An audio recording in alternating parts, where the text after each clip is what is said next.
ہیں۔ اللہ نے قرآن کریم میں ان کی تعریفیں کی کہ وہ کافروں پہ سخت ہیں، آپس میں رحم دل ہیں۔ اللہ نے قرآن میں ان کو کہا کہ یہ وہ لوگ ہیں اولئک الذین امتحن اللہ قلوبہم للتقوی، جن کے دلوں کو اللہ نے تقوی کے لیے خالص کر دیا ہے۔ صحابہ کرام وہ لوگ ہیں کہ جن کے دلوں میں اللہ نے ایمان کو محبوب بنا دیا۔ وَلَكِنَّ اللَّهَ حَبَّبَ إِلَيْكُمُ الْإِيمَانَ، تو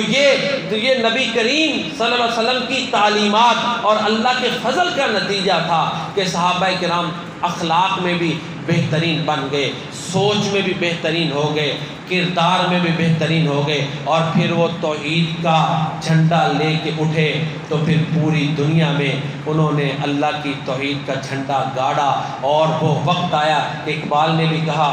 مغرب کی وادیوں میں گونجی اذاں ہماری، تھمتا نہ تھا کسی سے سیل رواں ہمارا، اے گلستان اندلس وہ دن یاد ہے تجھ کو، تھا تیری ڈالیوں میں جب آشیاں ہمارا۔ تو یہ حالات بنے کہ ایک صحابی گھوڑے پہ سوار ہے، گھوڑے کے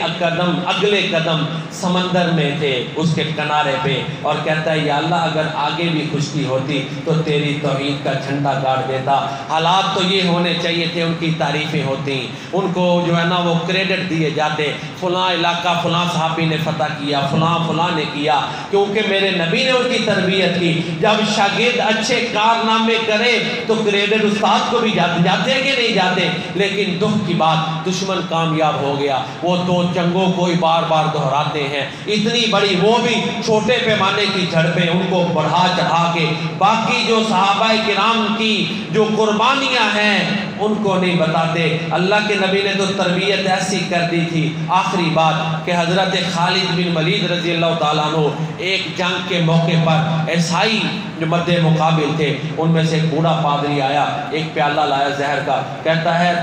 نا تو حق پہ ہے۔ دیکھو نا میرے نبی کی تربیت دیکھو، اللہ اکبر۔ یہ خالد بن ولید رضی اللہ تعالیٰ عنہ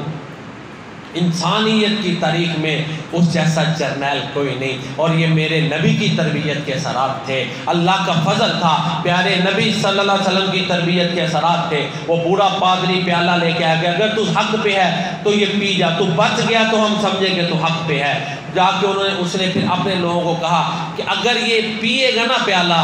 تو باطل ہوا تو جان چھوٹ جائے گی، باطل پہ ہوا تو خالد سے جان چھوٹ جائے گی، اور اگر یہ بچ گیا تو پھر سمجھ لو یہ حق پہ ہے، تم اس کا مقابلہ نہیں کر سکتے۔ تو ایمان کی بات ہے نا، خالد بن ولید رضی اللہ تعالیٰ عنہ نے وہ زہر کا پیالہ پیا، بس پسینہ آیا، کوئی نقصان نہیں ہوا۔ اللہ پہ ایمان تھا نا، کیا دعائیں کی، کس طرح خطاب کیے، تو وہ وہی جانتے ہیں نا کہ یا اللہ یہ تیرے بندوں کو قتل کرنے کی بجائے اگر اس طرح یہ حق قبول کر لیں تو بہتر ہے۔ پتہ نہیں کیا کیا انہوں نے رب سے سرگوشیاں کی ہیں، کی نا، کیونکہ ان کا تو ایمان کامل تھا، جیسے اللہ سے وہ ہم کلام ہوتے ہیں، یہ کیفیت تھی۔ کچھ بھی نہ ہوا، پھر بھی چند نوجوان ان کے لڑنا چاہتے تھے، تو پھر بوڑھے پادری نے سمجھایا کہ اس کا ایک قطرہ تم سارے پی لو نا